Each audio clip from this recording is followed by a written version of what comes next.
আল্লাহর প্রতি ঈমান আনায় মানুষ বিনয় এবং বিনম্র প্রকাশ করে, সে অহংকারী হতে পারে না। আল্লাহর উপরে যে ঈমান আনে সে অহংকারী হইতে পারে না, কারণ আল্লাহ বলে দিয়েছেন ইয়া মাশারাল জিন্নি ওয়াল ইনস ইন ইসতাতা'তুম আন তানফুযু মিন আকতারিস সামাওয়াতি ওয়াল আরদ ফানফুযু লা তানফুযুনা ইল্লা বিসুলতান। যারা অহংকারী, যারা স্বৈরাচারী, যারা জালিম, আল্লাহ পাক তাদেরকে বলছেন, এ পৃথিবীর মানুষেরা, জেনেরা, যদি সম্ভব করতে পারো, আমার আইন ভালো লাগে না, আমার ইসলাম পছন্দ হয় না, আমার আলেম ভালো লাগে না, আমার কোরআন ভালো লাগে না, অবস্থা যদি এমনটি হয়, বেরিয়ে যাও, বেরিয়ে যাও।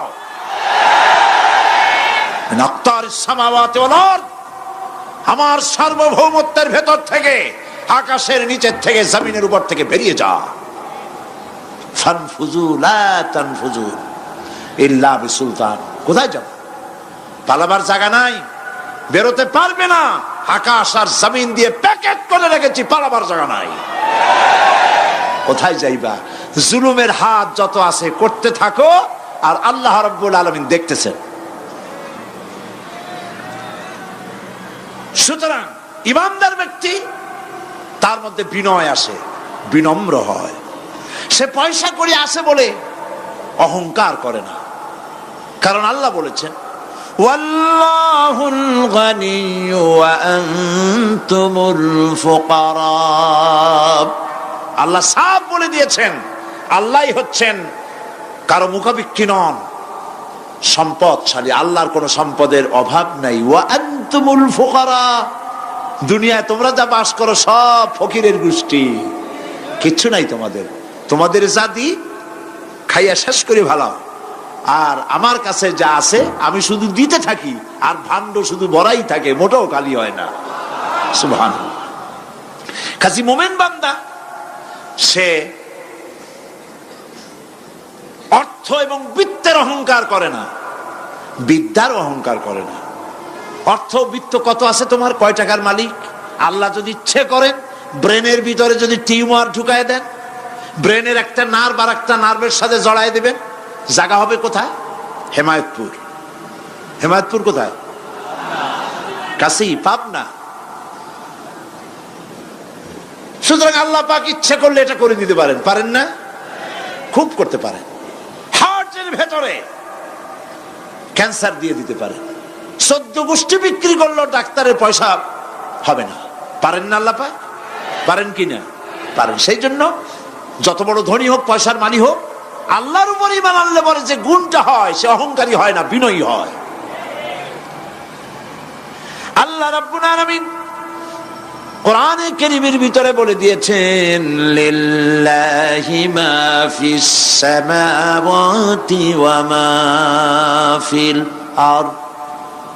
যারা সামান্য একটু রাজত্ব পাইয়া, ছোট্ট ছোট্ট একটা দেশের প্রেসিডেন্ট, প্রধানমন্ত্রী, কি হনুরে, এরকম একটা ভাব। আর্মি হাতে, বিডিআর হাতে, পুলিশ হাতে, যা খুশি তাই করি না। আল্লাহ পাক বলছেন লিল্লাহি মা ফিস সামাওয়াতি ওয়া মা ফিল আরদ।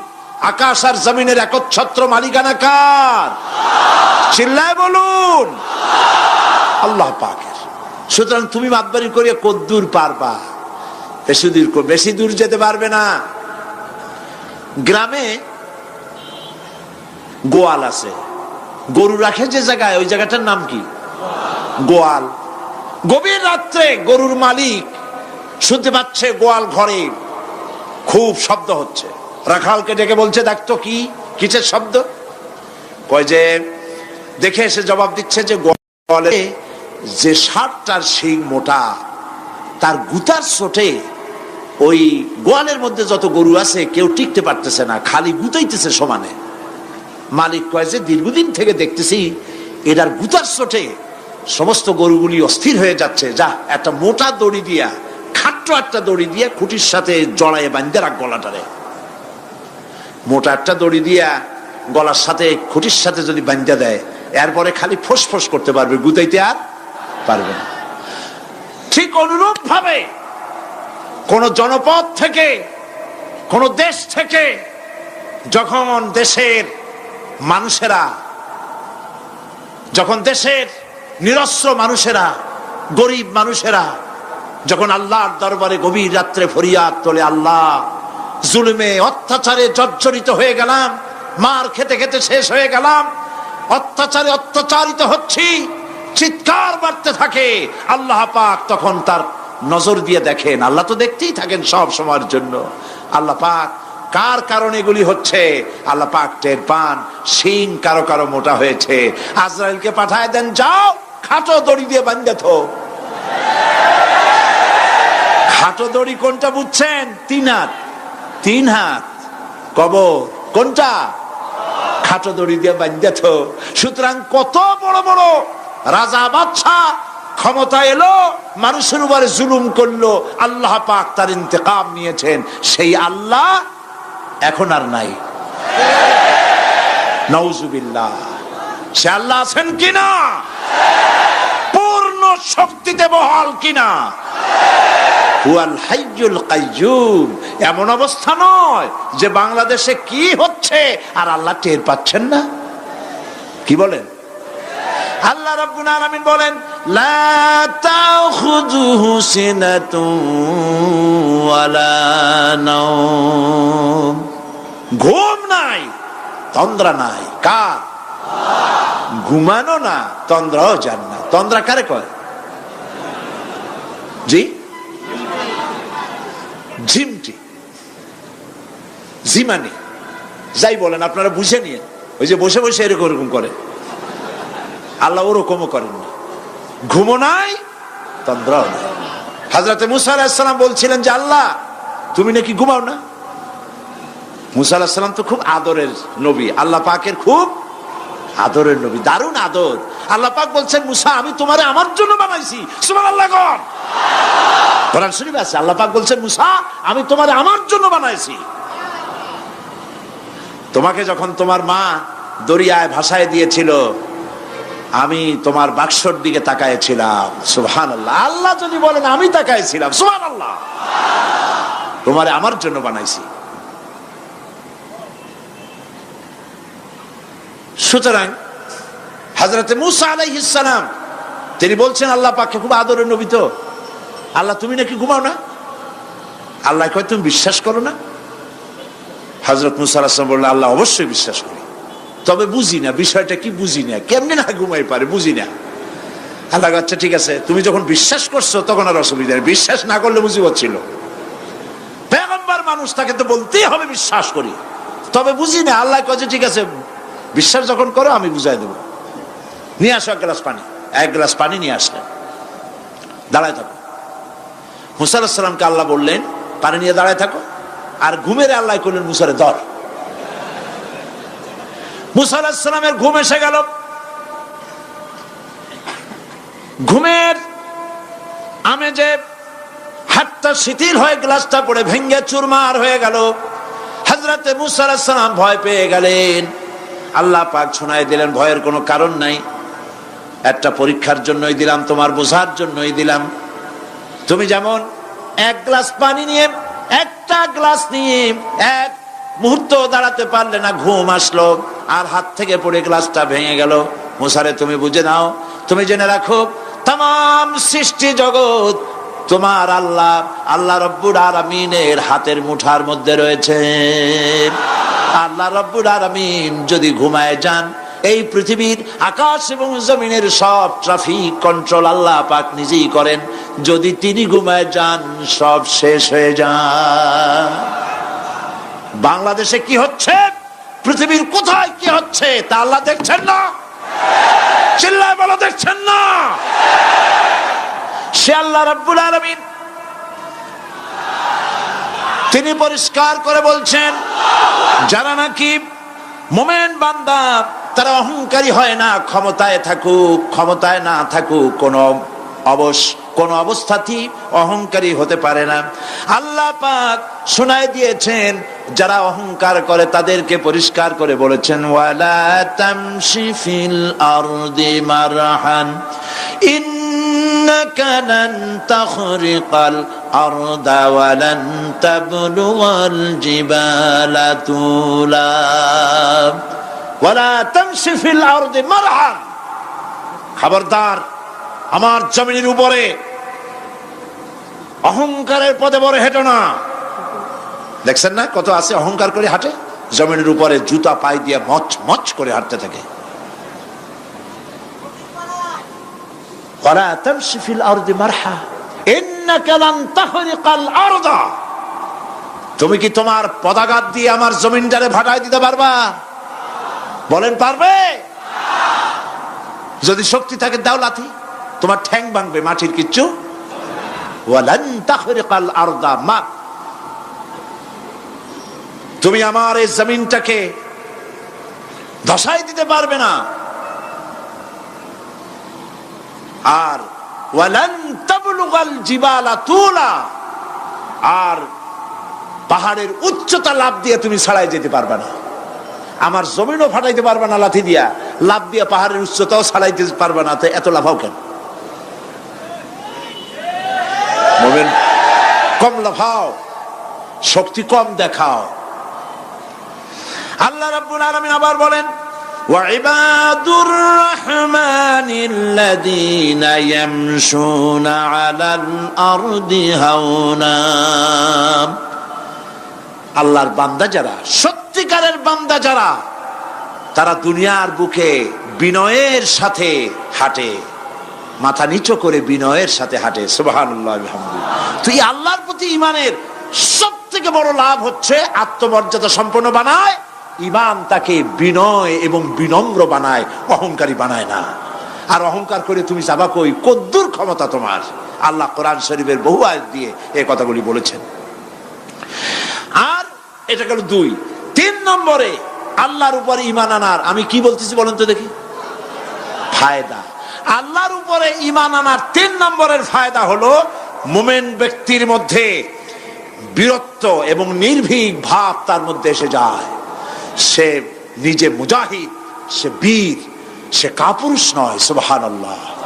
আল্লাহর উপর ঈমানের কারণে বীরত্ব এবং নির্ভীকতার প্রশিক্ষণ তার মধ্যে তৈরি হয়ে যায়। কারণ মানুষের সবচেয়ে বড় ভয় হলো মৌতের। বলেন তো দেখি বড় ভয় কিসের? বলেন সবাই। আর যারা বললেন না তারা, তাদের মৌতের কোনো ভয় নেই। মৌতের ভয় আছে কিনা? আছে। কিন্তু ভয় করে যাবেন কই? ভয় তো সেইটারে করা যায় যেটাকে ভয় করে এড়ানো যায়। এখন মৃত্যুকে ভয় করে আপনি কি এড়াইতে পারবেন? পারবেন? আল্লাহ পাক বলছেন মুমিন নির্ভীক হবে, বীরত্বে পরিপূর্ণ হবে, কাপুরুষ হবে না, মৌতের ভয়তে পালায়ে বেড়াবে না। আল্লাহ পাক বলছেন, কুল ইন্নাল মাউতাল্লাযীনা তাফিরুনা মিনহু ফাইন্নাহু মুলাকীকুম, মরণ থেকে পালাও তুমি, মরণ তোমায় লইবে ঘিরি, যদিও সুদূর আকাশ পানে, লুকাও সেথায় লাগিয়ে সিঁড়ি। এ মহারোগের চিকিৎসক নাই, নাই সে ঔষধ জগতে, খুঁজিয়া কাতর হইলে কি হবে, পারিবে না তারে ফিরাতে।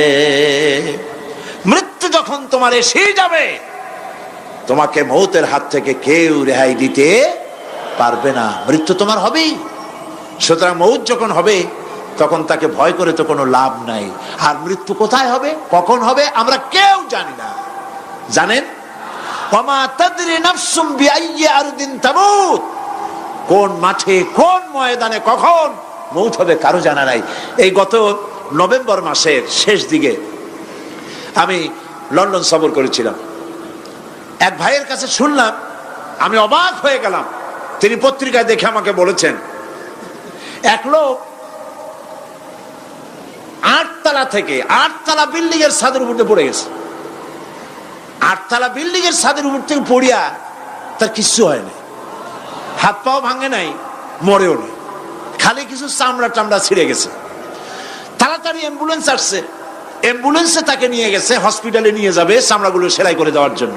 অ্যাম্বুলেন্সে উঠাইয়া তাড়াতাড়ি অ্যাম্বুলেন্স আসছে, দরজা যেভাবে লাগাইছে দরজাটা ভালোভাবে লাগে নাই। দেখেন নাই মাইক্রোবাসে বা অ্যাম্বুলেন্সে অনেক সময় দরজা এরকম মারার পরে অনেক সময় লাগে না, যার জন্য ড্রাইভার বলে যে দরজাটা ভালো করে লাগায় নাই, ঠিক না? দরজাটা ভালো করে লাগে নাই।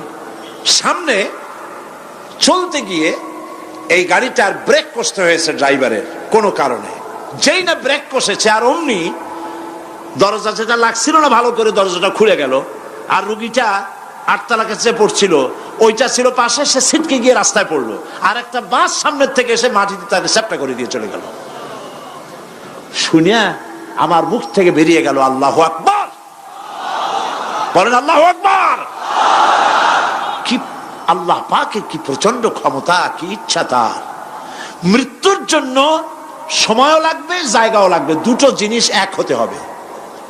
আল্লাহর যাকে যে মৃত্যু দিবেন, মৃত্যুর জন্য সময় এবং জায়গা দুটোর কম্বিনেশন হতে হবে। আটতলা থেকে পড়বে ঠিক, কিন্তু মরবে না। আজরাইল অপেক্ষা করতেছে রাস্তায়, বাস আসবে যখন। আটতলা থেকে পড়লো, অবিশ্বাস্য ভাবে লোকটা বেঁচে গেল, আর হসপিটালে তার যাওয়া হলো না। গাড়ির দরজা খুললো, রাস্তা দিয়ে পড়লো, আজরাইল দ্রুত তার কাম সেরে চলে গেল। সুতরাং মোমেন ব্যক্তি আল্লাহর উপর ঈমান আনার কারণে দুর্জয় মনোবল সৃষ্টি হয়। কাপুরুষ জীবনে কয়েকবার মরে, সাইকেলের টায়ার বাস্ট হয়েছে শুনে বেহুশ হয়, তারপরে ট্রাকের টায়ার বাস্ট হয়েছে শুনলে কানের তলা ফেটে যায়, বোম বাস্ট হয়েছে আওয়াজ শুনে হার্ট ফেল করে, পাতিশিয়ালের ডাক শুনলে কোনো হুশই থাকে না। এই হচ্ছে কাপুরুষদের কাজ। আর ইমানদার ব্যক্তি এগুলি পরোয়া করে না। তার জানা আছে যে আমার নির্ধারিত সময়ের এক মুহূর্ত আগে আমার মৌত হবে না। তো মৌত যখন আমার জন্য অবধারিত, দুনিয়ায় আসছি যখন, মৌত যখন হবেই, সেই মৌত বিড়ালের মতো হোক তা কি চান? পাতিশিয়ালের মতো হোক তা কি চান? আমি তো বলি যে বিড়ালের মতো 500 বছর বেঁচে থাকার কোনো লাভ নাই, সিংহের মতো 5 মিনিট বাঁচুন। মির্জাফরের মতো 50 বছর বেঁচে থাকায় লাভ নাই, খালিদ বিন ওলীদের মতো, সিরাজউদ্দৌলার মতো বেঁচে থাকুন।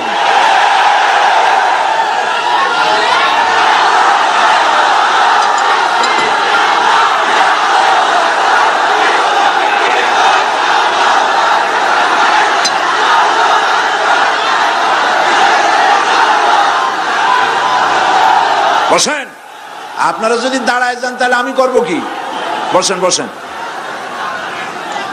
সেই জন্য এই ক্ষণস্থায়ী জীবনকে কেন সেই অনন্ত সুখময় জীবনের জন্য উৎসর্গ করে দেব না, যা আল্লাহর কাছে পাওয়া যাবে কিয়ামতের দিন।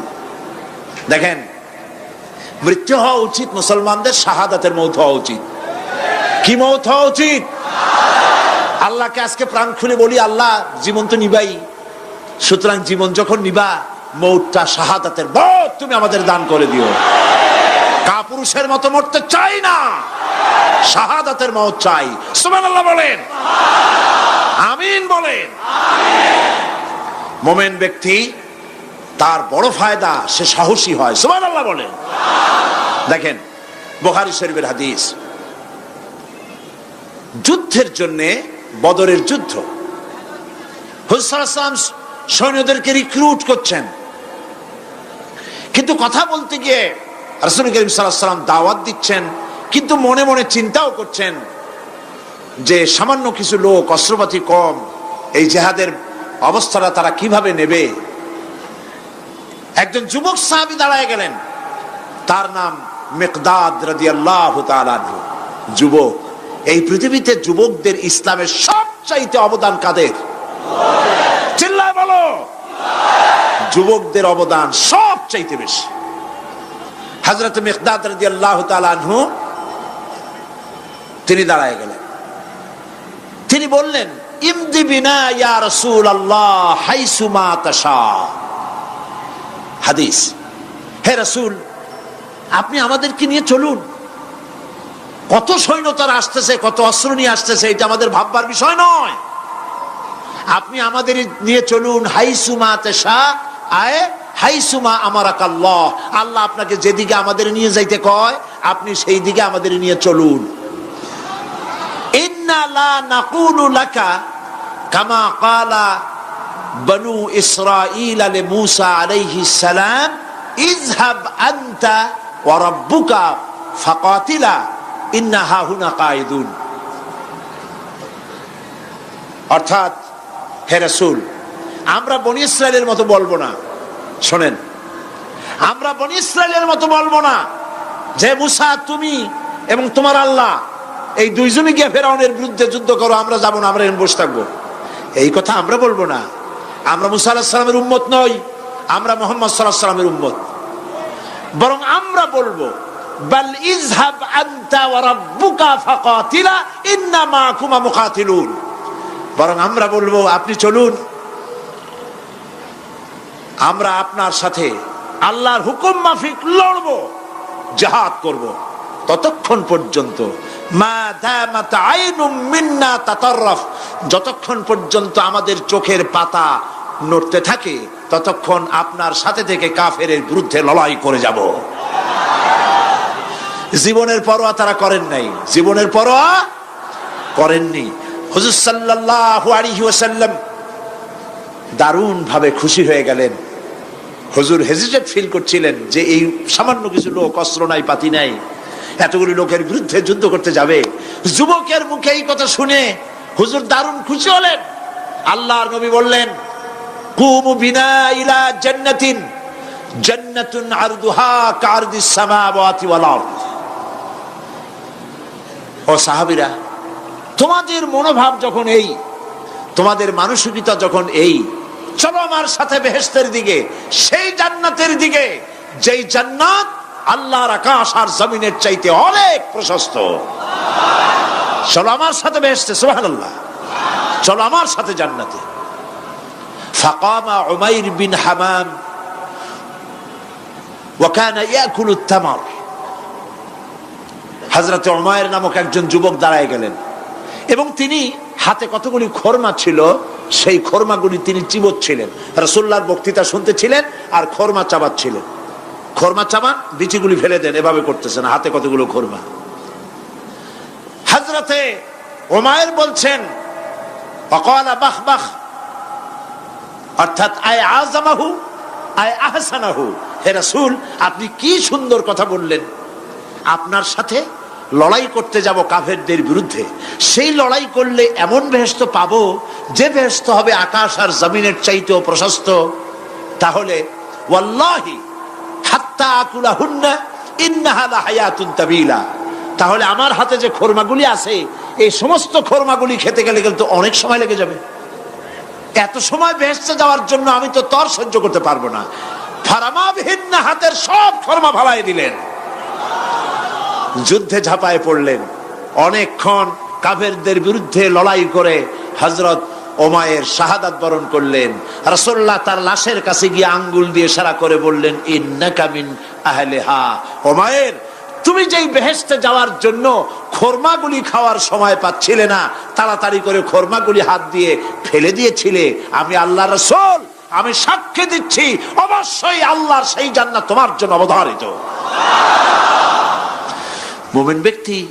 মুমিন ব্যক্তি সে কখনো মৃত্যুর ভয়ে উদ্দেশ্য হাসিল থেকে চুপ করে বসে থাকে না। সে ভয় করে কেবলমাত্র কাকে? সে মৃত্যুর ভয়। মৃত্যু হবেই, এবং আমার জন্যে বিশ্বাস রাখতে হবে, আমার জন্যে যদি কোনো বুলেট এর উপরে আমার নাম লেখা থাকে, পৃথিবীর সমস্ত মানুষ আমাকে পাহারা দিয়ে সেই বুলেট থেকে আমাকে রক্ষা করতে পারবে না। আর যদি কোনো বুলেটে আমার নাম লেখা না থাকে, সারা পৃথিবীর সমস্ত মানুষ বৃষ্টির মতো গুলি বর্ষণ করলেও একটি গুলিও আমাকে বিদ্ধ করতে পারবে না। এটার নাম হলো ঈমান। এটার নাম কি? এই ঈমান পেলাম কোথায়? কোথায় পেলাম? কোরআন শরীফে। কোথায় পেয়েছি? আল্লাহ রাব্বুল আলামিন বলেন ওয়ামা হুম বিদরিনা বিহি মিন আহাদিন ইল্লা বিইজনিল্লাহ। একথা সুস্পষ্ট, আল্লাহর অনুমতি ব্যতিরেকে বান্দার কোনো ক্ষতি সাধন কেউ করতে পারে না। জোরে বলেন সুবহানাল্লাহ। কেউ কারো কোনো ক্ষতি করতে পারবে না। যেটা ক্ষতি যদি কিছু থাকে কিসমতে, ওটা তো মুকদ্দার ছিল, তকদির ছিল, সেটাই হবে, এর বাইরে কিছুই হবে না। সুতরাং মুমিন ব্যক্তি সে সাহসী হবে, সে কখনো চিন্তা করবে না মৃত্যুর ভয়ের। উদ্দেশ্য হাসিলের জন্য হয় শরীরের পতন, না হয় মন্ত্রের সাধন, ডু অর ডাই। সে আল্লাহর জন্য তার জীবন দিতে প্রস্তুত থাকবে। কারণ আল্লাহ রাব্বুল আলামিন বলেছেন, ইন্নাল্লাহা আশতারা মিনাল মুমিনিনা আনফুসাহুম ওয়া আমওয়ালাহুম বিআন্না লাহুমুল জান্নাহ। আল্লাহ পাক বলেন, আমি আমার মুমিনের জান আর মালকে আমি খরিদ করে নিয়েছি, বিনিময়ে আমার বান্দাকে আমার জান্নাত দান করে দিয়েছি। জোরে কোন সুবহানাল্লাহ। মুমিনের জান আর মালকে নিয়েছেন, বিনিময় কি দিবেন? জান্নাত দান করে দিবেন। এটা হলো মুমিনদের আল্লাহর প্রতি ঈমান আনার জন্য 3 নম্বরের কোয়ালিটি। 4th নম্বরে আল্লাহর উপর ঈমান আনলে 4 নম্বরের যে ফায়দাটা, সে ফায়দা হচ্ছে আশাবাদ এবং মানসিক প্রশান্তি। আল্লাহর প্রতি একটা নির্ভরতা এবং আশার সৃষ্টি হয়ে যায়, সে কখনো নিরাশ হয় না। কারণ একটা মানুষ পাপ করলো, চুরি করেছে, ডাকাতি করেছে, জেনা করেছে, হত্যা করেছে, শয়তানি করেছে, বদমাশি করেছে, সব করেছে। এখন শয়তান তাকে ওয়াসওয়াসা দিতে পারে। সেই জন্য আল্লাহ রাব্বুল আলামিন বলেছেন, লা তাকনাতু মির রাহমাতিল্লাহ, বান্দারে আমার রহমত থেকে নিরাশ হয়ে যেও না। আল্লাহর রহমত, বান্দা তোমার গুনাহ কতটুকু? তোমার গুনাহ যদি হয় পাহাড় সমান, আমার রহমত আকাশ সমান। তোমার গুনাহ যদি হয়ে যায় আকাশ সমান, তাহলে আমার রহমত তো আমার আরশে আজিমকে ছাড়ায় গেছে। সুবহানাল্লাহ, সুবহানাল্লাহ বলুন। সুতরাং মুমিন বান্দার এই আশা থাকে। গুনাহ মানুষে করেই, গুনাহ করা স্বাভাবিক। আল্লাহ পাক বলেছেন, যে ব্যক্তি গুনাহ করে আর এরপরে আমার কাছে মাফ চায়, আমি তাকে ক্ষমা করে দেই, মাফ করে দিই। সুবহানাল্লাহ। সুতরাং ইমানদার লোকদের আশা হয়, দুরারোগ্য ব্যাধি তাকে ধরেছে, সে হতাশ হবে না। মরে যাওয়ার জন্য প্রতীক্ষায় সে সময় গুনবে না, বরং তার মনের মধ্যে আশার সঞ্চার হবে, আমার রোগ আল্লাহ ভালো করে দিতে পারেন। পারেন না? আমাদের জাতির পিতা কি নাম কি? হযরত ইব্রাহিম আলাইহিস সালাম। কোরআন শরীফের ভিতরে তার কথা আল্লাহ পাক কোট করে দিয়েছেন। আমাদের জাতির পিতা হযরত ইব্রাহিম আলাইহিস সালাম বলেছেন, আল্লাযী খালাকানি ফাহুয়া ইয়াহদিন। আল্লাহ তিনি আমাকে সৃষ্টি করেছেন, তিনি আমাকে রাস্তা দেখান। ওয়াল্লাযী হুয়া ইউতঈমুনি ওয়া ইয়াসকিন। আর আমি যখন ক্ষুধার্ত হই তিনি আমাকে খাওয়ান, যখন তৃষ্ণার্ত হই তিনি আমাকে পান করান। ওয়া ইযা মারিতু ফাহুয়া ইয়াশফিন। আর যখন আমি অসুস্থ হই, রোগাক্রান্ত হই, আল্লাহ রাব্বুল আলামিন তখন আমাকে রোগ মুক্ত করে দেন। সুবহানাল্লাহ। আমার অসুখ হলে কে রোগ মুক্ত করেন? সুতরাং দীর্ঘস্থায়ী কোন রোগ হয়েছে, মুমিন হতাশ হবে না। মুমিন হতাশ হবে না। হতাশ হয় কেবলমাত্র কাফের। হতাশ হয় কে? মুমিন কখনো হতাশ হয় না। হতাশ হওয়া ইমানের পরিপন্থী কাজ। আল্লাহ পাক বলেছেন, লা তাকনাতু মির রাহমাতিল্লাহ, আমার রহমত থেকে মায়ুস হয়েও না। দেখেন হযরত আইয়ুব আলাইহিস সালামের কত বড় রোগ হয়েছে, শরীর পোকায় ধরেছে, জর্জরিত হয়েছে, দুর্গন্ধ হয়েছে, গ্রামের লোকেরা তাকে বের করে দিয়েছে, স্ত্রী পুত্র পরিজন সব চলে গিয়েছে।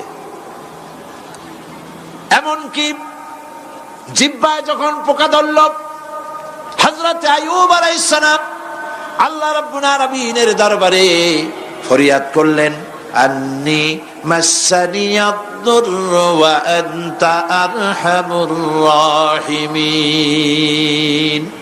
আয় আল্লাহ, আমি অসুস্থ হয়ে পড়েছি, আমি রোগাক্রান্ত হয়েছি, আর তোমার নাম রহমান রহিম, তুমি আমাকে রোগ মুক্ত করো। হযরত আইয়ুব আলাইহিস সালাম আল্লাহর দরবারে ফরিয়াদ করলেন, রব্বুল আলামিন সারা শরীরে পোকায় জর্জরিত হয়ে গেছে, এখন আমার জিহ্বায় পোকা ধরেছে, মাবুদ গো আমি তোমার কাছে ফরিয়াদ করি আমার জিহ্বায় পোকা দিও না, কারণ জিহ্বাটাও যদি নষ্ট হয়ে যায় তাহলে তোমার মতো আল্লাহর জিকির আমি কি দিয়া করব। হযরত আইয়ুব আলাইহিস সালাম আল্লাহ পাকের কাছে যখন এ ধরনের ফরিয়াদ জানালেন, রব্বুল আলামিন তাকে তার রোগ মুক্ত করে দিলেন, তার স্ত্রী পুত্র সব আল্লাহ রব্বুল আলামিন ফিরাইয়া দিলেন। সুবহানাল্লাহ। সুতরাং মুমিন ব্যক্তি, কোরআন শরীফে সব আছে, কোরআনের মতো শ্রেষ্ঠ ওয়াজের কিতাব পৃথিবীতে আর শুধু বোঝার দরকার। বিপদে যত বড় বিপদ আসুক, কোন বিপদে মুমিন ধৈর্য হারাবে না। হযরত ইয়াকুব আলাইহিস সালামের ছেলে ইউসুফ আলাইহিস সালামকে যখন তিনি হারায় ফেললেন, তিনি অধৈর্য হয়ে গেছিলেন নাকি? অধৈর্য হন নাই। কারণ আমি আমার বক্তৃতার সূচনায় বলেছি, আমরা কল্যাণ বুঝি না, অকল্যাণও বুঝি না। কোন বিপদ আসতে পরে আমরা হয়রান হয়ে যাই, কিন্তু বিপদের মধ্যে কল্যাণ আছে আমরা তা বুঝতে পারি না। কথা বুঝে আসছে? হযরত ইউসুফ আলাইহিস সালামকে কুয়ার ভিতরে ফেলে দেওয়া হলো। 11 ভাই মনে করেছে কুয়ার ভিতরে ফেলে দিয়া ইউসুফ আলাইহিস সালামকে মেরে ফেললাম, কিন্তু তারা বোঝে নাই আসল কামটা কি হয়েছে। এটা তো কুয়া নয়, এটা একটা টানেল, এটা একটা সুড়ঙ্গ। একদিকে কেনান হলো তার এক মুখ, ওই সুড়ঙ্গের এক মুখ হলো কেনানের। কেনান ইউসুফ আলাইহিস সালামকে ফেলে দেওয়া হলো কুয়ার ভিতরে মারার জন্যে, কিন্তু আল্লাহ পাকের ইচ্ছা ইউসুফ আলাইহিস সালাম মরবে না। এই টানেলের অপর প্রান্ত মিশরের সিংহাসনের টানেলের এপার দিয়া ইউসুফ আলাইহিস সালামকে ঢুকালেন, অপর প্রান্তে মিশরের সিংহাসনে ইউসুফকে আল্লাহ বসাইয়া দিলেন। হযরত ইয়াকুব ছেলের জন্য অধৈর্য হলেন না। যখন তিনি খবর পেলেন ছেলে বাঘে খেয়ে ফেলেছে, তিনি তখন বলেছেন, ফাসাবুরুন জামিলুন আসাল্লাহু আইয়াতিয়ানি বিহিম জামিআ ইন্নাহু হুয়াল আলিমুল হাকীম। ফাসাবরুন জামিল, আমি উত্তম ভাবে ধৈর্য ধারণ করলাম, এবং আমি বিশ্বাস করি আল্লাহ রাব্বুল আলামিন আমার হারানো সবকিছু আমাকে ফিরাই দিবেন। বহু বছর পর যখন হযরত ইউসুফ আলাইহিস সালাম প্রেসিডেন্ট হয়েছেন মিশরের, 11 ভাই গেল সেখানে সাহায্য আনার জন্য। সেই ঘটনা তো শোনাবো না, এমনি বলে যাচ্ছি। এরপরে তিনি তাদেরকে পরিচয় দিলেন, ওরা ভয় পেয়ে গেল। তিনি বললেন, ভয়ের কোনো কারণ নাই, লা তাসরিবা আলাইকুমুল ইয়াউম, আজকে আমি কোনো প্রতিশোধ তোমাদের নেব না। সুবহানাল্লাহ। এর নাম পয়গম্বর, এর নাম কি? আল্লাহর নবী। আমি আজকে কোনো প্রতিশোধ তোমাদের নেব না, তোমরা যাও। পিতার অবস্থা তিনি জানলেন, কাঁদতে কাঁদতে পিতার চোখ দুটো নষ্ট হয়ে গেছে। ইয়াকুব আলাইহিস সালাম, হযরত ইউসুফ আলাইহিস সালাম বললেন, যাও। নিজের জামাটা খুললেন, গায়ের জামা খুলে বললেন, ভাইরা আমার এই জামা নিয়ে যাও, আর আমার আব্বার চোখের উপরে এই জামাটা রেখে দিও। ছেলেরা যখন হযরত ইউসুফ আলাইহিস সালামের জামা নিয়ে মিশর থেকে রওনা করেছে, গল্প নয়, উপন্যাস নয়, আল্লাহ পাক এই কোরআন শরীফে সূরা ইউসুফে বলেছেন, জামা নিয়ে মিশর থেকে রওনা করেছেন। কোথায় মিশর আর কোথায় কেনান? কেনানে বসে হযরত ইয়াকুব আলাইহিস সালাম বলছেন, তোমরা যদি আমাকে মতিভ্রম পাগল যদি মনে না করো, তাহলে একটা কথা বলি, আমার নাকে এখন আমি ইউসুফের গন্ধ পেতেছি। তোমরা যদি আমাকে মতিভ্রম না করো, তাহলে আমি বলি আমি কিন্তু ইউসুফের গন্ধ পেতেছি। সুবহানাল্লাহ। হযরত ইউসুফ আলাইহিস সালামের জামা এনে ভাইরা যখন হযরত ইউসুফের চোখের উপরে রেখে দিলেন, হযরত ইয়াকুবের দুটো চোখ সাথে সাথে আল্লাহ ভালো করে দিলেন। ফাসাবরুন জামিল, ধৈর্য ধরো। ইমানদার ব্যক্তি আশার উপরে তার জীবন বাঁচে, কারণ যত বড় বিপদ আসুক না কেন, আশ্রয় পাওয়ার একটা জায়গা আছে, তার নাম হলো আল্লাহ। নাম কি? বলেন আল্লাহ। সবাই বলেন আল্লাহ, আল্লাহ, আল্লাহ, আল্লাহ।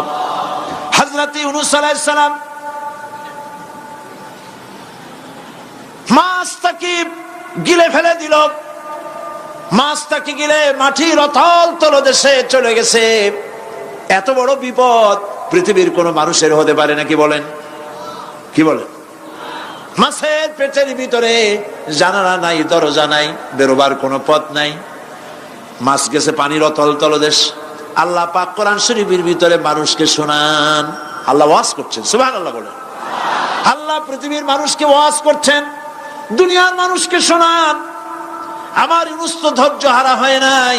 ওয়াযান্নুন ইয যাহাবা মুগাদিবান ফাযান্না আন লান নাকদিরা আলাইহি فنادى في الظلمات أن لا إله إلا أنت سبحانك إني كنت من الظالمين فنادى في الظلمات জমায় কাসির ত্রিবিধ অন্ধকারের ভেতর থেকে হযরতে ইউনূস আলাইহিস সালাম চিৎকার মারলেন। মাছের পেটের অন্ধকার, পানির অন্ধকার, রাতের অন্ধকার, ত্রিবিধ অন্ধকারের ভেতর দিয়ে মাছের পেটের মধ্য দিয়ে ইউনূস আলাইহিস সালাম চিৎকার মারলেন। অধৈর্য হন নাই, হার্ট ফেল করেন নাই। তিনি বলছেন, পড়েন আমার সাথে, লা ইলাহা ইল্লা আনতা সুবহানাকা ইন্নী কুনতু মিনাজ জালিমিন। তুমি ছাড়া কোনো ইলাহ নাই, কোন পোষ্য নাই, মাবুদ নাই, তোমার পবিত্রতা ঘোষণা করছি। আমি জালিমদের অন্তর্ভুক্ত হয়ে গেছি। ইউনূস আলাইহিস সালাম যখন কাঁদতেছিলেন, আল্লাহ রাব্বুল আলামিন সেই কান্না শুনেছিলেন কিনা বলেন? শুনছিলেন কিনা? শুনতে পেয়েছিলেন কিনা? পানির ভিতরে কেউ শোনে নাই, মাছের পেটের ভিতরে ইউনূস আলাইহিস সালাম কিভাবে চিৎকার করছেন, মাছের পেটের ভিতরের আওয়াজ পানির ভিতরে কেউ শোনে নাই, জমিনের কেউ শোনে নাই, অন্তরিক্ষে কেউ শোনে নাই, সাত আকাশের ভিতরে কেউ শোনে নাই, কিন্তু আরশে আজিমের মালিক আল্লাহ রব্বুল আলামিন শুনতে পেয়েছেন। সঙ্গে সঙ্গে রব্বুল আলামিন জবাব দিলেন, ফাস্তাজাবনা লাহু ওয়া নাজ্জাইনাহু মিনাল গাম্মি ওয়া কাযালিকা নুনজিল মুমিনিন। পড়েন, ফাস্তাজাবনা লাহু ওয়া নাজ্জাইনাহু মিনাল গাম্মি ওয়া কাযালিকা নুনজিল মুমিনিন। আমি ইউনূসের ডাকের জবাব দিলাম। কে বলতেছেন? বড় করে বলেন, কে বলছেন? আল্লাহ, সুবহানাল্লাহ। আপনারা কি ভয় পাইছেন? ভয় পেয়েছো মুসলমান? আল্লাহ রাব্বুল আলামিন বলেন, আমি আমার ইউনূসের ডাকের জবাব দিলাম। শুধু জবাব দেই নাই, আমি ইউনূসকে তার মাছের পেটের ভিতর থেকে বাঁচায় দিলাম। মাছের পেটের মধ্যে বেদনা শুরু হয়ে গেল। এমন বেদনা হয়েছে মাছ এখন বমি না করে পারে না। কথা বুঝতে পেরেছে? মাছ এখন বমি না করে পারে না। পানির উপরে মাছ ভেসে উঠল। আল্লাহ কোরআন শরীফের ভিতরে বলছেন, মাছ সাতরায়া কিনারায় চলে গেল, ইউনূস আলাইহিস সালামকে বমি করে ফেলে দিল। ইউনূস আলাইহিস সালাম বেঁচে গেলেন। আল্লাহ পাক বলেন, শুধু ইউনূসকে বাঁচাইলাম না, বরং আমি সকলের জন্য আশার বাণী শোনাই, শোনো মুমিনেরা, ওয়া কাযালিকা নুনজিল মুমিনিন। মুমিন বান্দা যারা, যত বড় বিপদ আসুক আমারে ডাকো, আমি বিপদ দিয়ে বাঁচাই দেব। সুবহানাল্লাহ। বিপদ থেকে আমি বাঁচাই দেব। আল্লাহ পাক বলেছেন, ফাইন্না মাআল উসরি ইউসরান, ইন্না মাআল উসরি ইউসরা।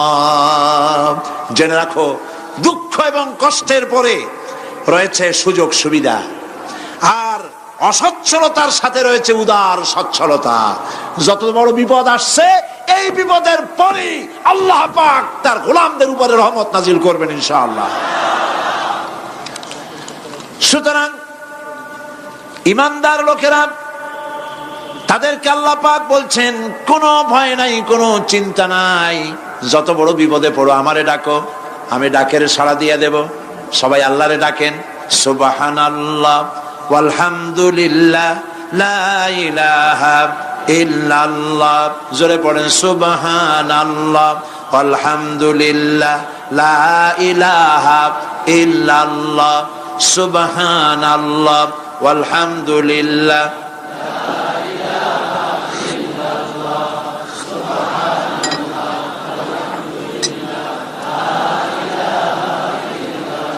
লা ইলাহা ইল্লাল্লাহু মুহাম্মাদুর রাসূলুল্লাহ।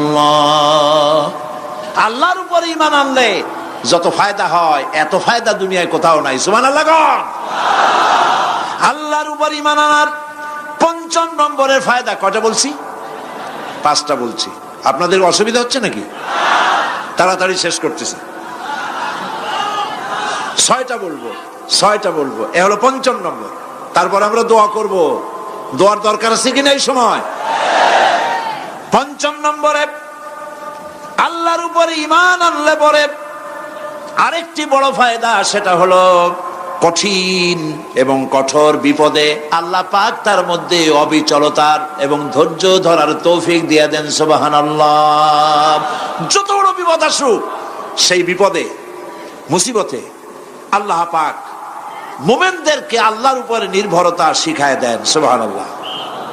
কারণ মুমিনদের জানা আছে যে ঈমানদারদের বিপদ নতুন কিছু নয়, একেবারে আদম আলাইহিস সালাম থেকে শুরু হয়ে আসছে। ঠিক কিনা? আদম আলাইহিস সালামের বিপদ হয় নাই? আদম আলাইহিস সালামের বিপদ কি? শয়তান। তার বিপদ কি? শয়তান ছিল বিপদ। প্রত্যেক নবীর সময় মানুষেরা নবীদের কষ্ট দিছে, দেয় নাই?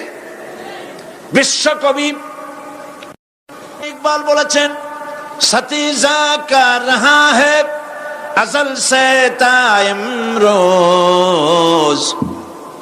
सतीजा का रहा है अज़ल से ता इमरोज, चरागे मुस्तफा भी से शरारे बुलहबीस।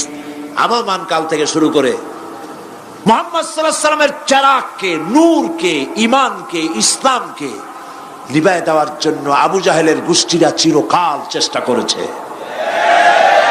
সব চেষ্টা কর্পূরের মতো উড়ে গেছে, মুহাম্মদ সাল্লাল্লাহু আলাইহি ওয়াসাল্লামের চারাগ টিম টিম করে জ্বলতে রয়েছে। আল্লাহ পাক বলছেন, ইউরিদুনা লিইউতফিউ নূরাল্লাহি বিআফওয়াহিহিম ওয়াল্লাহু মুতিম্মু নূরিহি ওয়ালাউ কারিহাল কাফিরুন। ওরা চায় মুখের ফু দিয়া, কারা? কাফেরেরা। ইসলাম সহ্য করতে পারে না যারা, ওরা চায় মুখের ফু দিয়া আমার আলোটাকে নির্বাপিত করে দেবে। আল্লাহ পাক বলেন, ওয়াল্লাহু মুতিম্মু নূরি, আমি আমার নূরকে পূর্ণতা দান করব, তাতে কাফির বেঈমানদের মনের ভিতরে যত জ্বালা হোক, যন্ত্রণা হোক, ওদের কলজা যত পুড়ুক, ইসলাম তার বিজয় পতাকা নিয়ে উঠবে, কেউ ঠেকাতে পারবে না। আল্লাহ রাব্বুল আলামিন, আল্লাহ পাক বলছেন, ওয়াকাযালিকা জাআলনা লিকুল্লি নাবিয়্যিন আদুওয়াম মিনাল মুজরিমিন। আর এমনি করে আমি সকল নবীর শত্রু বানিয়েছি সব পাপিষ্ঠ অপরাধ প্রবণ লোকদের। শুনছেন কথা? শোনেন নাই? আল্লাহ পাক বলছেন, দুনিয়ার সব নবীদের তাদের জন্য আমি শত্রু বানাইছি। কাদেরকে? যারা সব থেকে বেশি পাপিষ্ঠ, অপরাধ প্রবণ।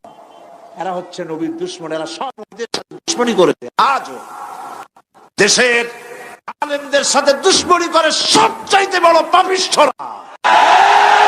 এটা কোরআন। এটা কি? কোরআন। জোরে বলেন, এটা কি? আল্লাহ রাব্বুল আলামিন বলছেন, ওয়াকাযালিকা জাআলনা লিকুল্লি নাবিয়্যিন আদুওয়াম মিনাল মুজরিমিন। সব পাপীরা, পাপিষ্ঠরা আমার দ্বীনের দাওয়াত যারা দেয় তাদেরকে জীবনের দুশমন মনে করে। কেন? শোনেন, আমি কার ওয়াজ শোনাচ্ছি? কার ওয়াজ শোনাচ্ছি? আমার আল্লাহর ওয়াজ। অপরাধটা কি? নবীদের বিরুদ্ধে, নবীর ওয়ারিস ওয়ারাসাতুল আম্বিয়া কারা, তো তাদের বিরুদ্ধে তাদের অপরাধটা কি? তাদের অপরাধ সম্পর্কে আল্লাহ নিজে বলেন, ওয়ামা নাকামু মিনহুম ইল্লা আন ইউমিনু বিল্লাহিল আজিজিল হামিদ। এদের বিরুদ্ধে অ্যাকশন নেওয়ার আর কোনো অপরাধ ওদের নাই। ওদের একমাত্র অপরাধ, ওরা আল্লাহর জমিনে আল্লাহর আইন প্রতিষ্ঠা করতে চায়। এটাই হচ্ছে অপরাধ। এই অপরাধে নবীদের শাস্তি হয়েছে। নবীরা মার খেয়েছেন, সাহাবায়ে কেরাম মার খেয়েছেন। আমরা তো সাহাবায়ে কেরামের জুতার ধুলার সমানও নই। সুতরাং এগুলি আমাদের পাওনা। এই রক্তের বিনিময়, জীবনের বিনিময় আল্লাহ পাক তার দ্বীনকে প্রতিষ্ঠা করবেন ইনশাআল্লাহ। হযরতে খাব্বাব, বুখারী শুনুন, বুখারীর হাদিস। আমি কোনো কথা বানিয়ে বলি না। আমি লেখাপড়া করি, পড়াশোনা করি, চোখে দেখি, তারপরে কথা বলার চেষ্টা করি। বাজে গপ্প কিস্সা কাহিনী বলার অভ্যাস আমার কোনো কালে ছিল না, নাই। রাসূল করিম সাল্লাল্লাহু আলাইহি ওয়াসাল্লামের মতো মানুষ, ওনার মতো মানুষ, আহারে, তার চাইতে শ্রেষ্ঠ মানুষ কি পৃথিবীতে আছে? তিনি মার খাইছেন না খান নাই? আহা, কিভাবে তাকে মারলো! গলায় চাদর দিয়ে পেঁচাইয়া আছাড় মেরে ফেলে দিয়ে তারপরে তাকে প্রহার করা হয়েছে। আবু জাহেল মেরেছে, বেহুশ হয়ে গেছেন হুজুর। হযরত হামজা তখনও কাফের ছিলেন। শিকার থেকে ফিরে এসে মুহাম্মদ সাল্লাল্লাহু আলাইহি ওয়াসাল্লামের অবস্থা দেখে পায়ের রক্ত মাথায় উঠে গেছে। আপন ভাইয়ের ছেলে, আর এমন ছেলে। চলে গেলেন আবু জাহেলের বাড়ি, বললেন, আবু জাহেল, তুই নাকি মুহাম্মদ সাল্লাল্লাহু আলাইহি ওয়াসাল্লাম মারছিস, কেন মারলি? তিনি তো ভালো কথাই বলেন, সব সময় বলেন সত্য কথা বলো, মানুষের উপকার করো, এতিমকে আশ্রয় দাও। এত সুন্দর সুন্দর ভালো ভালো কথা বলেন, তার মতো ভালো মানুষ তো দুনিয়ায় দেখি নেই। মারলি কেন? তুই কি মনে করছিস যে আব্দুল্লাহ মারা গেছে বলে এতিম হয়ে গেছে মুহাম্মদ সাল্লাল্লাহু আলাইহি ওয়াসাল্লাম? তোর মনে রাখা উচিত, আব্দুল্লাহ মারা গেছে, হামজা মরে নাই। হযরত হামজা ধনুক বাইর করলেন, এক বাড়ি মারলেন মাথার উপরে, মাথা ফাটা রক্ত বেরিয়ে গেল। হামজা হন হন করে হেঁটে এলেন রাসূলের কাছে। হুজুরের অসুস্থ দেহ মোবারক কোলে উঠায় নিয়ে বললেন, বাবা, তার মস্তক মোবারক কোলে উঠায় নিয়ে বললেন, আমি আবু জাহেলের মাথা ফাটিয়ে রক্ত বের করে দিয়ে এসেছি, তুমি একটু খুশি হও। হুজুর বললেন, চাচা, কার মাথা ফাটাইছেন, কার রক্ত বের করেছেন, এই কথা বলে তো আমাকে আপনি খুশি করতে পারবেন না। তিনি বললেন, বাবা, তুমি কি হলে খুশি হও? তিনি বললেন, আমি খুশি হই চাচা, তোমার মুখে যদি একটা বার আমি ঈমানের কলেমা শুনতে পাই। হযরতে হামজা বললেন, মুহাম্মদ সাল্লাল্লাহু আলাইহি ওয়াসাল্লাম, আমার বুঝতে মোটেও কষ্ট হয়নি, তুমি কোনো সাধারণ মানুষ নও। সাধারণ মানুষের প্রতিশোধে তুমি বিশ্বাসী হতে, খুশি হতে, প্রতিশোধে বিশ্বাসী হওনি।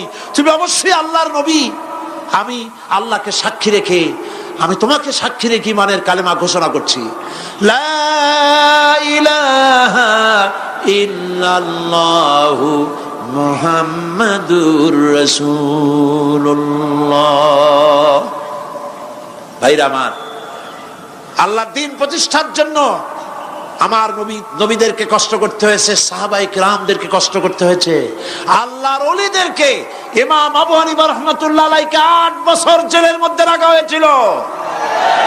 ইমাম আহমদ বিন হাম্বলকে চাবুক মেরে মেরে গায়ের গোশত আর চামড়া তুলে ফেলে দেওয়া হয়েছিল। তারপরেও তারা বাতিলের সামনে মাথা নত করে নাই। এর নাম হচ্ছে ইসলাম। এর নাম কি? বুখারীর হাদিস, হযরত খাব্বাব বিন আরিত রাদিয়াল্লাহু তাআলা আনহু।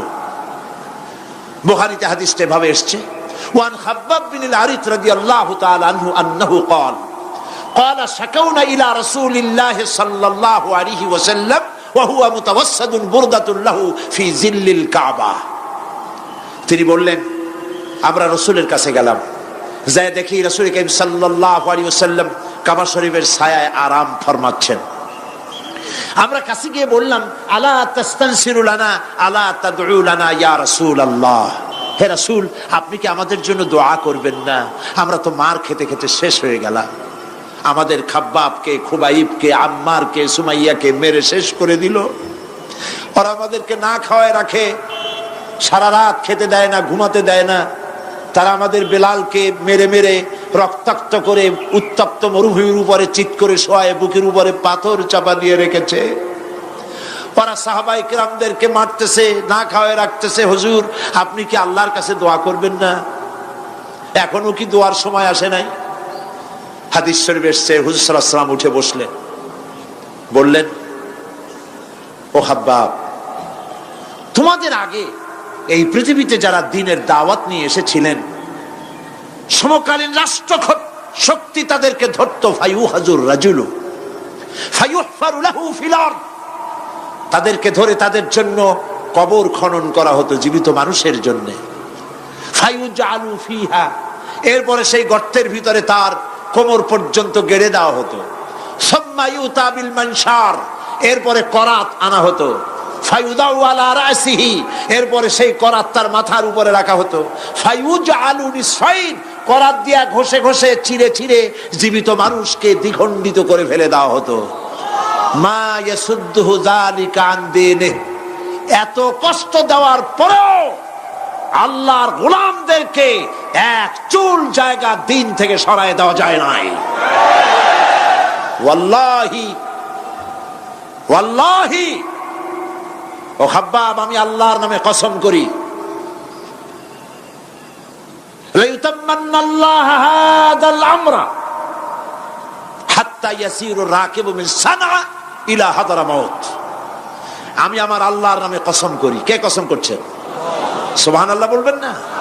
রাসূলুল্লাহ কসম করছেন, আমি কসম করি আল্লাহর, সেদিন বেশি দূরে নয় যেদিন ইয়েমেনের রাজধানী সানা থেকে শুরু করে হাজরামাউত পর্যন্ত হাজার হাজার মাইল সওদাগরেরা তাদের পণ্য নিয়ে, মহিলারা তাদের সৌন্দর্যের পসরা নিয়ে একাকিনী অথবা দলবদ্ধভাবে যাতায়াত করবে মরুভূমির উপর দিয়ে।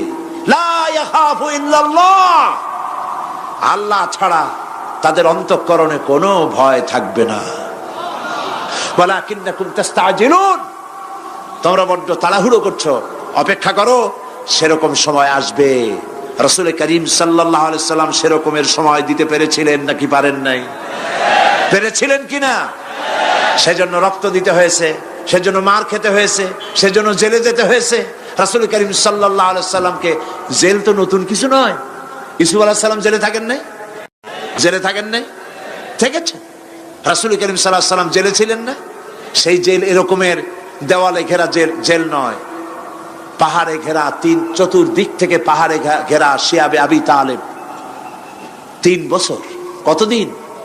টানা 3 বছর রাসূল, তার সাহাবী, তাদের স্ত্রীরা, বাচ্চা বাচ্চা ছেলেপেলেরা 3 বছরের মধ্যে সরকার ঘোষণা করেছে এদের সঙ্গে কথা বলবে না, বাজার ঘাটে যেতে পারবে না, কেনা বেচা করতে পারবে না, সামাজিক বয়কট, সামাজিকভাবে বয়কট করে রেখেছে। সাথে যা ছিল খাবারগুলি শেষ হয়ে গেছে। তারপরে উট ছিল, ভেড়া ছিল, খাইয়ে শেষ হয়ে গেছে। এরপরে যখন কিছু নাই, উটের চামড়া ভিজাইয়া ভিজাইয়া, শুকনা চামড়া ভিজায় খেয়েছে।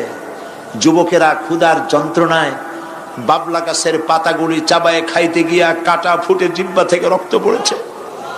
বাচ্চা ছেলেপেলেগুলি মায়ের বুকে দুধ পায় নাই, না পায়া বাচ্চারা চিৎকার করে উঠেছে। এই চিৎকার, ক্ষুধার জ্বালার এই চিৎকারের আওয়াজ শুনে কাফেরেরা চতুর্দিকে অট্ট হাসিতে ফেটে পড়েছে। সুতরাং জেল জুলুম মুসলমানদের জন্য, আলেমদের জন্য, পীর বুজুর্গদের জন্য নতুন কিছু নয়। এই জুলম, এই অত্যাচারের পরেই আল্লাহ পাকের দ্বীন কায়েম হয়েছিল মদিনায়। রাসূলুল্লাহ বলেছিলেন, খায়রুল কুরুনি কারনি, সর্বশ্রেষ্ঠ যুগ আমার যুগ। বন্ধুগণ, আল্লাহর উপর ঈমান আনলে মানুষের ভিতরে এ ধরনের অবিচলতা আসে, বিপদে ধৈর্য ধরার হিম্মত পয়দা হয়ে যায়। সুবহানাল্লাহ বলো। মুসা আলাইহিস সালাম কে? মুসা আলাইহিস সালাম কোরআন ওয়াজ করতেছে, সুবহানাল্লাহ বলে।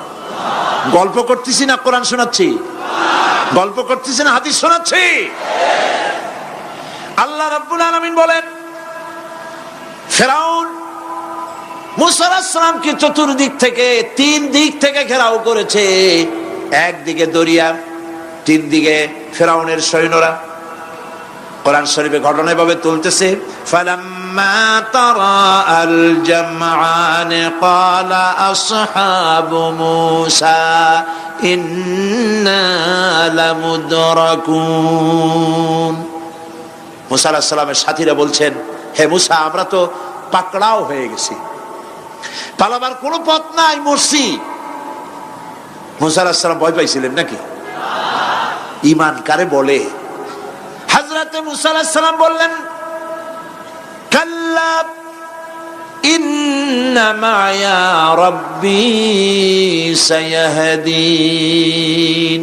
নিশ্চয়ই নয়, অবশ্যই নয়, রব্বী সায়াহদিন, আমার প্রভু অবশ্যই, সিন দিয়ে বোঝানো হচ্ছে অবশ্যই আমার রব আমার জন্য রাস্তা করে দেবেন। এর নাম ঈমান। সুবহানাল্লাহ বলেন। এর নাম ঈমান। চতুর্দিক থেকে বিপদ ঘনীভূত, বেরোবার কোন রাস্তা নাই। ওর মধ্য দিয়ে ওমাইয়াত্তাকিল্লাহা ইয়াজআল লাহু মাখরাজা, কোন রাস্তা নাই, চতুর্দিকে অন্ধকার। এরপরে যদি বান্দা আমার উপরে ভয় করে, আমাকে ভালোবাসে, আমাকে ভয় করে, সবর ইখতিয়ার করে, অন্ধকারের ভেতর থেকে, নিশ্ছিদ্র অন্ধকারের ভেতর দিয়ে আলো রশ্মি বের করে মুমিনদের যাওয়ার জন্য রাস্তা করে দেব। মূসা আলাইহিস সালাম বললেন, ভয় পাইও না, আল্লাহ আমাদের পথ তৈরি করে দিবেন। আল্লাহ রাব্বুল আলামিন হযরত মূসা আলাইহিস সালামকে বললেন, হাতের লাঠি দিয়া দরিয়ার উপরে আঘাত করো। মূসা আলাইহিস সালাম আঘাত করলেন। রাস্তা দরকার ছিল একটার। মূসা আলাইহিস সালামের এক আঘাতে রব্বুল আলামিন দরিয়ার ভিতরে মূসা আলাইহিস সালাম এবং তার সাথী সঙ্গীদের পারাপারের জন্য 12টা রাস্তা পয়দা করে দিলেন। গল্প না কোরআন? রাস্তা তৈরি হয়ে গেল 12টা, সব পার হয়ে গেল। ফিরআউন তার দলবল নিয়ে আসছে। আল্লাহ রাব্বুল আলামিন বলেন, ওয়া আনজাইনা মূসা ওয়া মান মাআহু আজমাইন সুম্মা আগরাকনাল আখারিন। মূসা আলাইহিস সালামকে পার করলাম, পিছনে যারা আসতেছিল, কারা আসতেছিল? ফিরআউন। ফিরআউন আসছে তার দলবল নিয়ে। আসে রাস্তা দেখা মনে করছে ওর বাজানের তৈরি করে রাস্তা, দলবল নিয়ে নামছে। দরিয়ার মাঝখানে এলো, আল্লাহ পাক অর্ডার করলেন খুন, বাস রাস্তা বন্ধ হয়ে গেল। রাস্তা কি হয়ে গেল? শুরু হয়ে গেল চুবনি। পানির ভিতরে চুবনি খাচ্ছে, নিচে যায়, উপরে ওঠে। পানি খাইতে খাইতে পেট পটকা মাছের মতো এরকম মোটা হয়ে গেছে। ডুবে ডুবে সব মরছে। এখন ফিরআউন একা, কেউ নাই। ফিরআউন একা। ফিরআউন পানির ভিতরে চুবনি খেতে খেতে তুফানের ভিতর থেকে নাক একটু জাগায় আর বলে, আমানতু আন্নাহু লা ইলাহা ইল্লাল্লাযী আমানাত বিহি বানু ইসরাঈল। ও আল্লাহ, তুমি ছাড়া কোনো ইলাহ নাই, আমি ঈমান আনলাম ওই আল্লাহর উপরে। বনি ইসরাঈল ঈমান আনছে যার উপরে, কাজী বনি ইসরাঈলদের পার করে দিয়েছো, আমারও পার করো আল্লাহ, তুমি রক্ষা করো। আমি তো মুসলমান। ওয়া আনা মিনাল মুসলিমিন, আমি তো মুসলমান, কলেমা পড়লাম, তারপরও চুবাও কেন? আল্লাহ রাব্বুল আলামিন বলেন, আল আন, এখন ওয়াকাদ আসাইতা ক্বাবলু ওয়া কুনতা মিনাল মুফসিদিন, এখন ঈমান আনতেছ, আর এর পূর্বে আমার দিন যারা জমিনে প্রতিষ্ঠিত করতে চেয়েছে তাদেরকে জেল দিয়েছো, জুলুম করেছো, অত্যাচার করেছো। আজ তোমাকে ছাড়বো না, তোমাকে শুধু মারবই না, আলিয়াউমা নুনাজ্জিকা বিবাদানিক, আলিয়াউমা নুনাজ্জিকা বিবাদানিক, আমি তোরে শুধু মারবই না, কে বলতেছেন? জোরে বলেন, কে বলতেছেন? আমি তোরে শুধু মারবই না, আল ইয়াউমা নুনাজ্জিকা বিবাদানিক, আমি তোর শরীরটারে বাঁচায় দেব।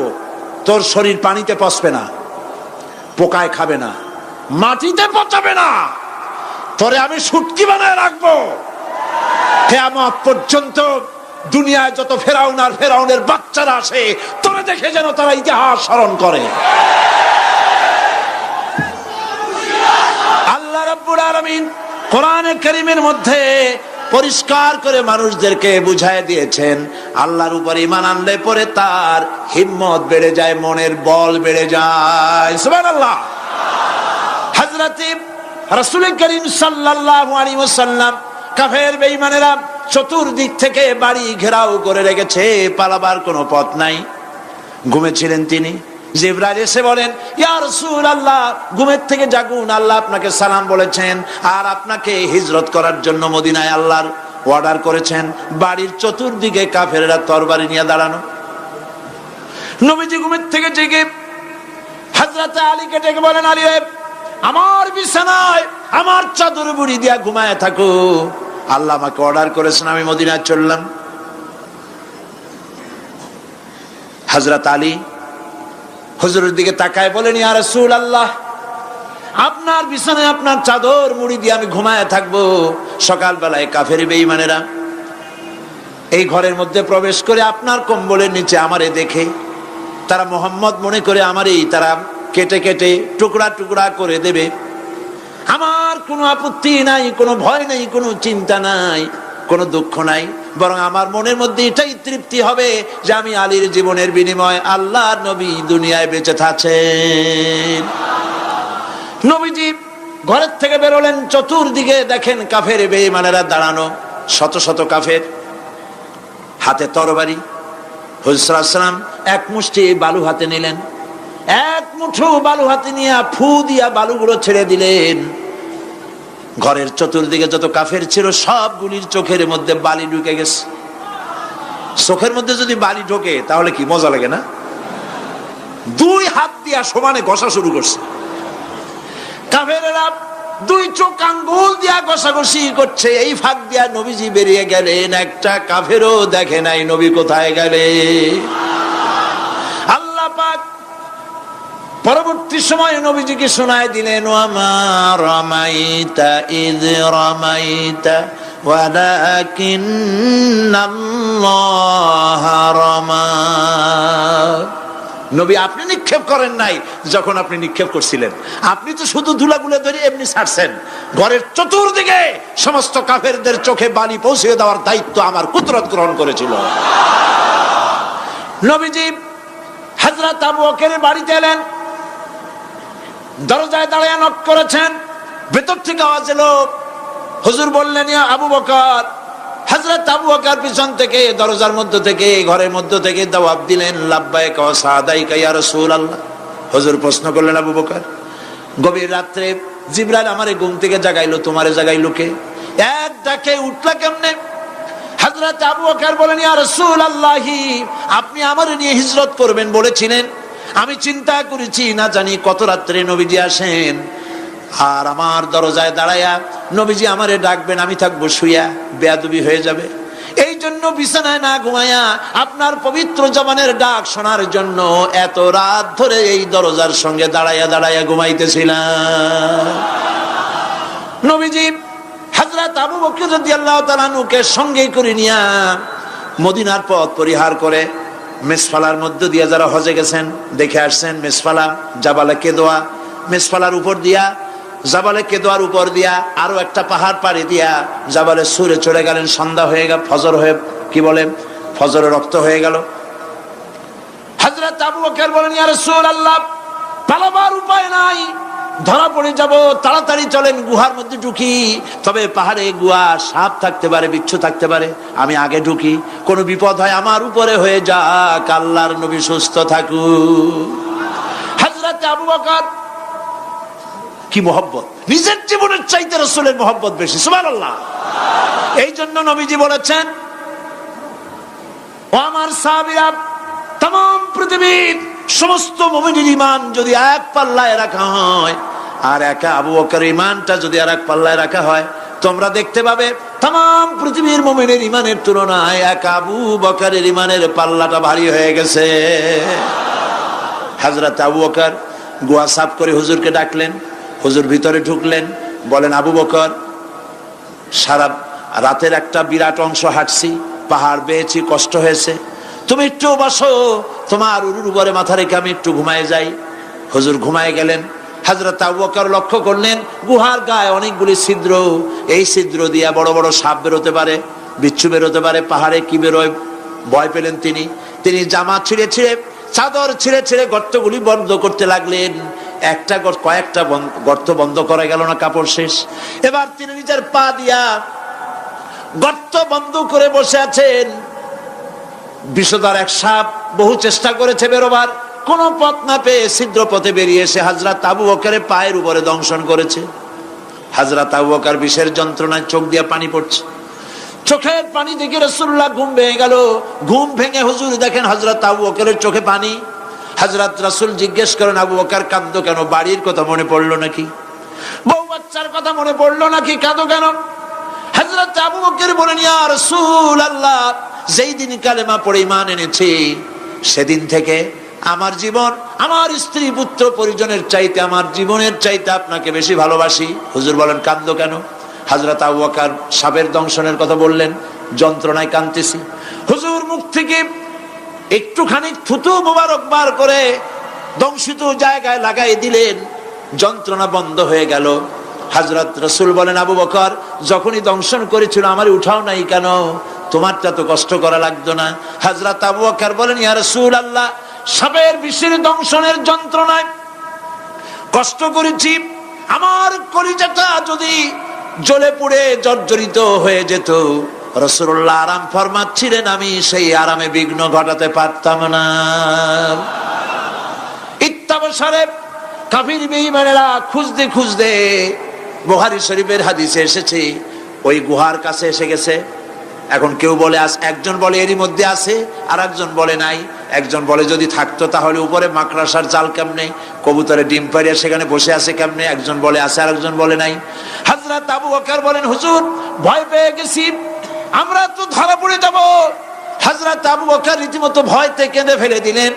আল্লাহর নবী হযরত আবু বকরকে এই বিরাট বিপদের মধ্যে, এমন গুহা, বসলে পরে মাথা দেখা যায়, শুয়ে হাঁটু উঁচু করলে হাঁটু দেখা যায়, স্বল্প পরিসর, অগভীর ছোট্ট গুহা, আমরা ধরা পড়ে গেছি, উপায় নাই। আল্লাহর নবী হযরত আবু বকরকে কি বলি সান্ত্বনা দিয়েছিলেন, কোরআন শরীফে আল্লাহ পাক তা উঠায় দিয়েছেন।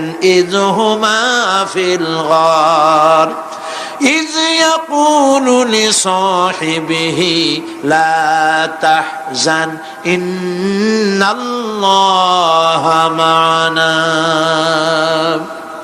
ও আমার সাথী, ভয় পেও না, আমরা মাইনরিটি নই, আমরাই মেজরিটি, কারণ আল্লাহ রাব্বুল আলামিন আমাদের সাথে আছেন।